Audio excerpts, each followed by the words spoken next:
তো নমস্কার বন্ধুরা, আজ সন্ধ্যায় আবার চলে আসলাম। কবে থেকে শুরু হচ্ছে শ্রাবণ মাস, আজ আলোচনা করবো সেই নিয়ে। শ্রাবণ মাস শুরু হচ্ছে 17ই জুলাই থেকে। শ্রাবণ মাস শিবের অত্যন্ত প্রিয় মাস। আজ শ্রাবণ মাস সম্পর্কে আলোচনা করব। তো এই মাসে শিবের পুজো করলে শুভ পরিণাম পাওয়া যায়। এবছর কবে থেকে শুরু হচ্ছে শ্রাবণ মাস সেটা তো বললামই, 17 জুলাই। আর কটা দিন, কটা সোমবার পড়বে সেটা বলবো। কোনো কোনো বছর 4টেও পড়ে, 5টাও পড়ে, তবে এবছর 4টে পড়েছে।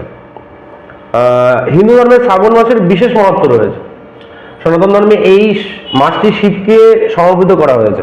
এই মাসের নিয়ম মেনে শিবের আরাধনা করলে মহাদেবের কৃপার সমস্ত মনস্কামনা পূর্ণ হয়।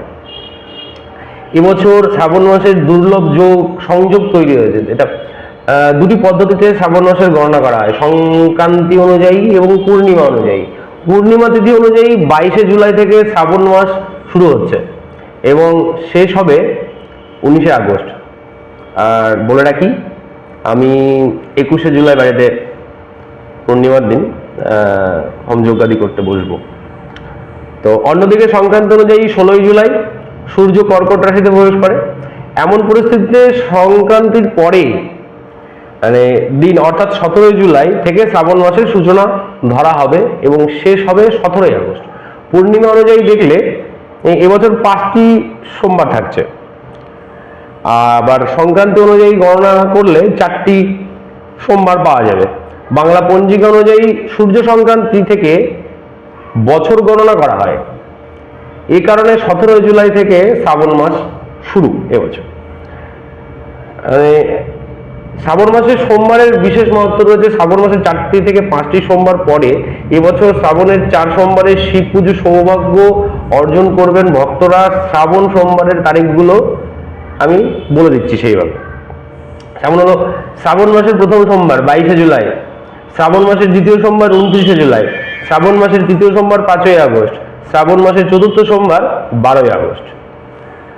আচ্ছা, এর মাহাত্ম্যটা একটু জানবো, মানে শ্রাবণ মাসের মাহাত্ম্যটা। সেটা হলো, হিন্দু ধর্ম অনুযায়ী শ্রাবণ মাস শিব রুদ্র রূপে সৃষ্টি সঞ্চালন করে। প্রচলিত বিশ্বাস অনুযায়ী শিবকে অর্জন করার জন্য পার্বতী কঠোর তপস্যা করেছিলেন, সবাই জানি। শ্রাবণ মাসে শিব পার্বতীকে নিজের স্ত্রী রূপে স্বীকার করার প্রতিশ্রুতি দিয়েছিলেন। তাই এই মাসটি শিবের প্রতি প্রিয়। মানে এই মাসে করে থাকা পূজার্চনা ব্যক্তিকে বিশেষ ফল প্রদান করে। এছাড়াও যে ব্যক্তি শ্রাবণ মাসে সোমবার উপবাস করে তার সমস্ত সুখ লাভ করে, তারা সমস্ত সুখ লাভ করে, দুঃখ এগুলো সব মুছে যায়, এগুলো কথিত আছে। যাই হোক, তো শ্রাবণ মাস শুরু হচ্ছে 17ই জুলাই। 22শে জুলাই থেকে প্রথম সোমবার পড়ছে। শিব ভক্তরা এই মাসে বিশেষ অপেক্ষা করে থাকে। হিন্দু পঞ্চাক্ষ অনুসারে শ্রাবণ হিন্দু বর্ষের 5ম মাস। এই লম্বা জীবনের জন্য ব্রত রাখে, ঠিক আছে। এবার কারা লম্বা জীবনের জন্য ব্রত রাখে? ব্যাপারটা হচ্ছে, শিব ভক্তরা এই মাসে তো মানে উপবাস করে। এই সময় ভগবান শিবের পুজো যারা করে তাদের সমস্ত মনোকামনা পূর্ণ হয়, এরকম কথিত আছে। এই সময় মহিলারা স্বামীদের জন্য, তাদের লম্বা জীবনের জন্য ব্রত রাখেন এবং কুমারী মেয়েরা শিবের মতো স্বামী পাওয়ার জন্য এবং জীবনে সুখ প্রাপ্তির জন্য ব্রত রাখেন।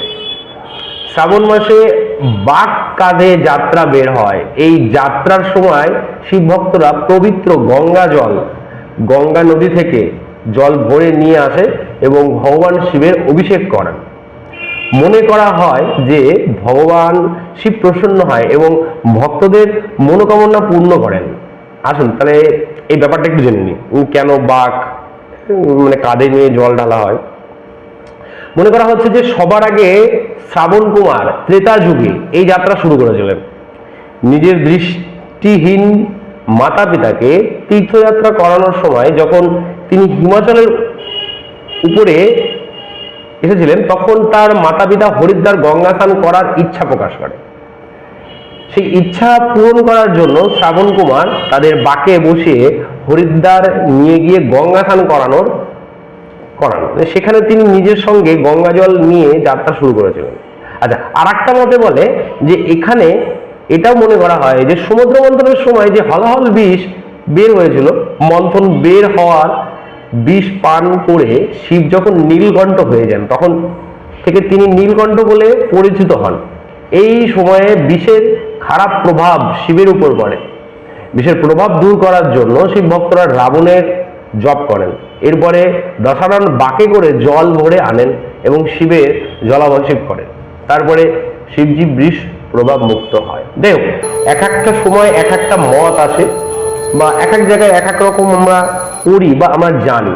তবে আমি যেটা জানি, শিব হলাহল বিষ পান করার পর এই আদিশক্তি আদিচক্র দ্বারা এখানে কণ্ঠে মানে সেটাকে স্থগিত করেছিল, বক্ষে নামতে দেয়নি। এবং যখন মনসা কিছু সময়ের জন্য, মনসা দেবী কিছু সময়ের জন্য যখন কৈলাসে থাকতে আসেন, তখন দেখে প্রকৃতি কিছু কিছু সময় কম্পিত হচ্ছে। তখন পার্বতীকে জিজ্ঞাসা করায় মনসা দেবী, যেটা আমি জানি, এটা আমার গল্প, আমি বলছি। তো যখন বলি হলাহল বিষ পান করার পরেই মহাদেবের যখন কষ্ট হয় এবং প্রকৃতি তখন রিফ্লেক্ট করে, কারণ মহাদেবকে নিয়েই আমাদের সব, আমরা জানি যেটা। তো তখন দেবী মনসা মহাদেবের এই হলাহল বিষ শুষে নিয়েছিল, শুকিয়ে দিয়েছিল। এখনো পর্যন্ত দেবী মনসাকে বিষহরি বলা হয়, এখনো বলা হয়। তো এই একটা কাহিনী।